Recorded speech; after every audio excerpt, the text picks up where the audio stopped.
Hey guys, how's it going? I made a video a few days ago that you guys probably do remember. It was just going over this new update, everything new about it, but I did not include a few things there, and that's because I wanted to do this one as well, which is going to correlate a lot with some of the changes that I didn't mention so much. So let's get right into this, but I'm first going to show you guys what I'm going to be referring to this whole entire time. So just give you a good idea of what the delta percentages and the matrices are of these things that I will be talking about. So basically, they release these things every single season. They give you like the pick rate and the ban rate of every single operator, which is awesome. Honestly, I think it's really cool that they give us this. So to start off with, let's look at attackers just to give you a general idea of how this works. So the win delta per operator. So this is for attackers. And as you can see, the bottom half of the graph is the presence, while the top half means that it's very good. So for example, ace is overpicked and too strong if you see all the way at the right top. So basically by using this is how they kind of can determine if an operator is a little bit too overpowered or if they're just picked a lot, but they're not that good. For example, Ash, of course this is platinum and above, so it could be different other ranks, but platinum and above, Ash has a 75% pick rate, but is too weak. So the win delta is minus 1%. So the main takeaway from this, why it makes a lot of sense with some of the updates that they made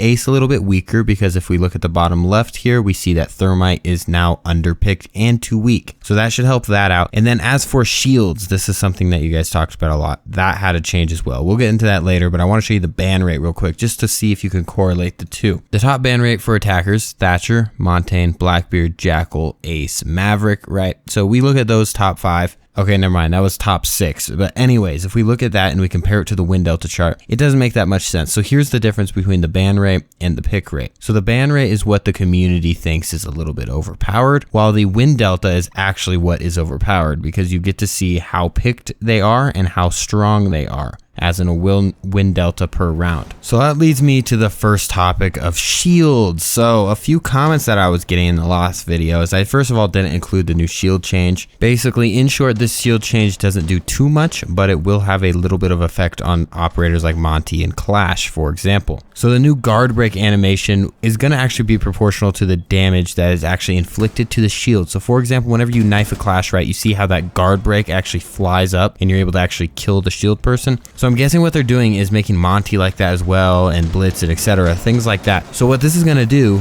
is make these operators not as powerful, as if you get right on them and start knifing them, you're going to have an exposed body and have an easy frag. But they also made it so the shield will actually protect all explosive damage, even if you are behind them. So if you're standing behind a Monty and there's an explosion in front, that shield is now going to protect you. So a lot of people are reading this wrong is what I'm seeing from the comment section, because they are saying that the shield operators are too weak. That is just not the case. So when we look at this chart, the top left, overpicked too strong, is the top left because they have a high win delta but aren't picked very often. Now people just don't enjoy shield operators, but they're still making them so they're not as annoying whenever you're going against them, and that may make people actually pick them more in return. It's kind of just a respect code, honestly, in Siege. Just like if you don't like playing against it, you don't really play it. That's why Blackbeard's also not very picked. But other than that, guys, I also didn't include Glaz, because you might have not even noticed where Glaz was on this win delta, because it is always at the bottom. -10 win delta and too weak. That is not good numbers. So they tried to fix him a little bit, but I think they need to watch my video or something. And if you haven't seen that already, you got to watch that as well. I made a full video on Glaz rework ideas. They could take them, they could use them. I would appreciate it very much. Seems like they did some of these things, but reduce vision recovery time to 0.4 seconds and reduce movement penalization by 50%. In their own words, they say, according to our balancing matrix, Glaz currently is one of the most underperforming operators. We are aware that Glaz is an extremely situational attacker and has the potential to be quite frustrating. So, the obvious response is to reduce the vision recovery time, instead of just giving him a machine gun pistol as the backup and making his DMR somewhat of a viable weapon choice. So if you can't tell, I'm not a fan of this one. I think they need to give this guy actual buff, new weapon, new secondary, whatever they're gonna do, they gotta actually do something about it. But as for the ban rates, it just doesn't make any sense at this point. Thatcher is still the #1 banned operator. Doesn't make sense anymore. Now that he can only disable gadgets, not destroy them, he's good for that one situation only. Don't know why he's the most banned. If anything, you know, Jackal makes sense. Anything like that makes total sense. But moving on over to the defensive operators. As for this win delta, I'm only going to be really talking about one thing mainly, and that is the big old Yeager there, which is all the way off the screen, all the way at 90% pick rate. But before that, let's of course talk about the little changes that they did make. And of course, Melusi, if we look at the win rate here, she has a nice win delta and a overpick selection. So it makes a lot of sense that now she only has the MP5. And then if we look all the way at the left, Oryx is a low picked operator. While he has a nice win delta, it's because he's so low picked, just like Tachanka, you know. As you get picked more, usually your win delta will go down, as Jaeger shows that precisely. But the Oryx now is going to get the T5 SMG with a 1.5 times. So his pick rate should, in theory, go up. Now, this correlates perfectly with defending operators and what their ban rate is. Melusi's at a 40%, which is very high. Valkyrie, however, doesn't make much sense. She should be banned probably a bit more. Now, I don't know why people don't ban Valkyrie as often as I think she should be banned. I think between all bans, it should be, you know, Echo, Valkyrie, and then Clash if you just don't want to mess with it at all or something like that. But this little Melusi tweak is definitely a win for the game overall. Less annoying, less of a pick rate. They're just trying to minimize her as much as possible at this point. Just make her more in the center range where Mozzie, Vigil, and Mute are. But as for Jaeger, guys, I mean, Jaeger is the only one that actually has an ADS system. Well,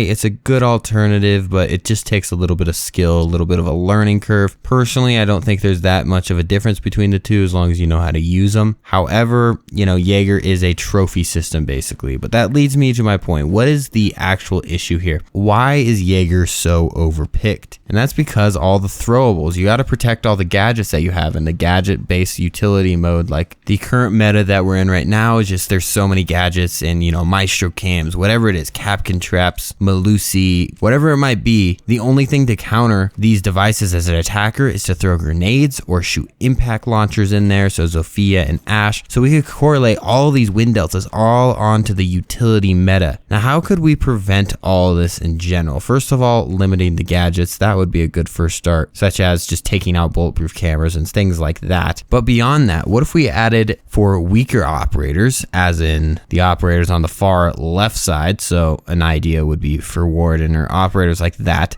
we have a little trophy system that we could put down, and it'll be like a Call of Duty trophy system for all I care. You throw it down and it can destroy one gadget or something along those lines. That might bring a alternative to Jaeger. That would be a very similar idea in general. But as all secondary gadgets are meant to be, they're never meant to be as good as the main gadget. So for example, a bulletproof camera is not as good as maybe a Vault cam or something along those lines, right? So that's why I say it can only destroy one instead of how Jaeger can destroy three. So, you know, Jaeger would still be picked very heavily, but we could adjust the trophy system as we see fit. But just think about it. If you had that on Capcan, for example, you can also have your Capcan trap. So you could bring double utility and you wouldn't have to bring a Jaeger, for example. But at the end of the day, guys, it all comes down to the same exact thing. Utility trying to get destroyed. We got to bring nades as attackers. We got to bring impact launchers. We got to bring everything to destroy all of the gadgets that they might bring. Maestro, Jaeger, Capcan, Melusi, all of these things. That's why they had the Nerf Thatcher. And that's why when we compare these win deltas, a lot of them are just counters to each other. Yeah, but let me know what you guys think about the Jaeger nerf. I guess it would be a nerf without actually nerfing him. I mean, we could also lower one ADS down or just make the ADSs only destroy two things, not three, or however we want to do that. We could tweak him and add this trophy. Just food for thought. Let me know what you guys think. Hopefully you enjoyed this little breakdown analysis of the win delta chart and of course how it correlates to the actual meta. I will talk to you guys in the next one. Peace out.